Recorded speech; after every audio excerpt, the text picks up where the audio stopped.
Ideally, we'd have everybody get their DNA tested, but that's not always the case. Some people don't want to. Some people have already died and we're just not going to be able to get their DNA. I had a viewer ask a question related to this that is pretty important, I think. Who should test to represent a deceased parent? We want to talk about that today and how you might be able to use some DNA in order to figure out what this parent's DNA profile might be. Now let's start by going over some basics. First off, if we look at who shares the most DNA with this deceased parent, and I'm going to assume that because they're deceased, that their parents are deceased also, we start with their children. Each child receives 50% of their DNA from each parent. Now, each child has a different 50% than their siblings, but they get 50% from each one of their parents. And siblings also share 50% of their DNA with each other. They got DNA from both of their parents, and since they both share parents in common, there's overlap between how much DNA they got from each parent, and that's 50%. These two relationships, children and siblings, are the most shared DNA that you're going to find. So dealing with a deceased parent, these are the relationships you want to look at in place of the DNA for that deceased parent. Let's draw out just real quickly what we're talking about here. So I have a father and a mother who had, we'll just say 2 children. But we'll also say that, you know what? This father had some siblings. And it doesn't matter right now whether it's 1, 2, 3, or 4 siblings, but they just had some siblings. So if we look at whose DNA we have, we know that this person has died, and so we can't get their DNA, and we're going to assume that both of their parents have died as well. What we just talked about is that these children, they share 50% of their DNA from that deceased parent. But these siblings over here also share 50% of DNA with that deceased parent, because they all receive their DNA from the same grandparents up here. So by using these two groups of people, we can get a pretty good approximation of the DNA profile of this deceased person. Now, the best combination, and there's some caveats here, is having at least 2 children and at least 2 siblings. So having more than 2 children, having more than 2 siblings is even better. But as you'll see, there's a limit to how much better it is. So let's take a look. What I did is I have different family members, and I looked at some children and some siblings to see how much DNA we might share in common. And that's by comparing the children's DNA to the siblings' DNA. In other words, the children got their DNA from both their mother and father.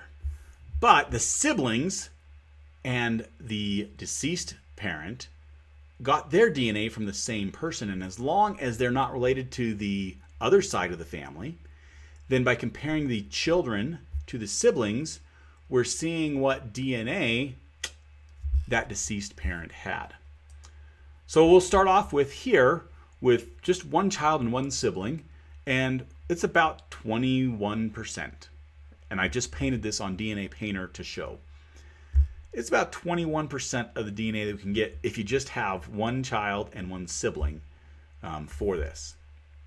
If we then go and we add another child, so 2 children, 1 sibling, we actually get almost to 50%, 45% of the DNA just from adding another child. Now, if we then go and we add a second sibling, so now we have 2 children and 2 siblings.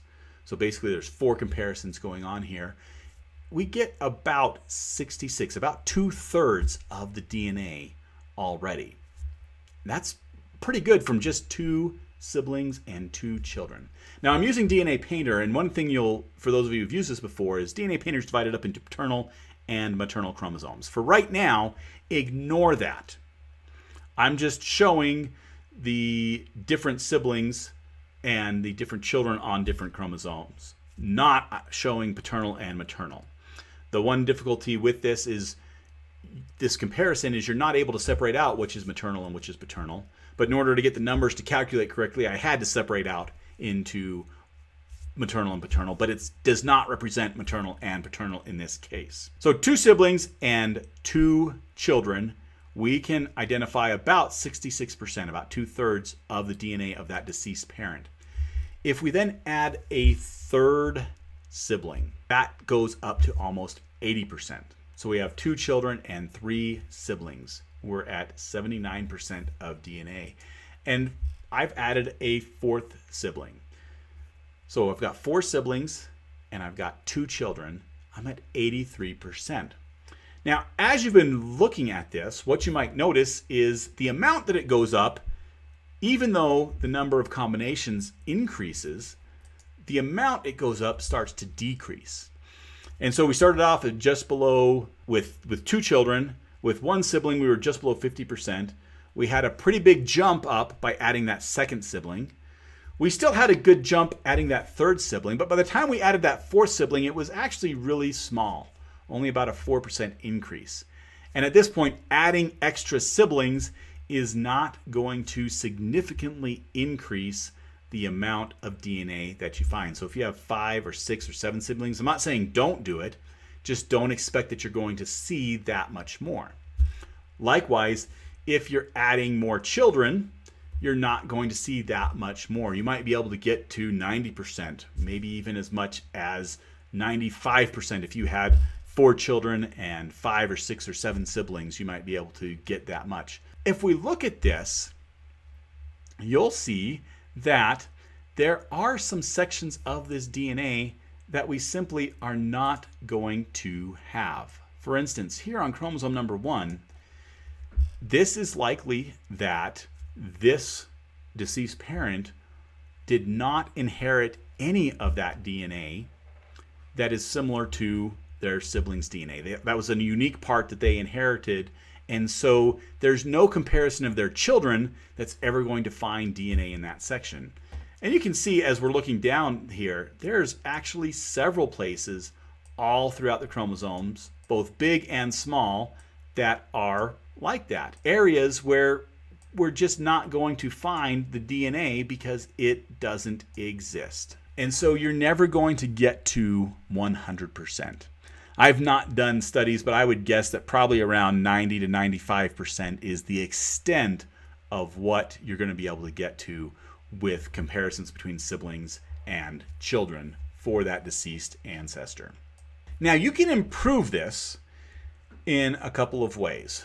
First off, since you know that, hey, with 2 children and 4 siblings, we can find about 83% of DNA, that means if we're looking at the shared match lists and we're combining those and also looking at what is not shared, then we should be able to come up with about 80% or so of the matches for that deceased person. Likewise, another way is if you have the DNA of the other parent, we'll say the mother in this case.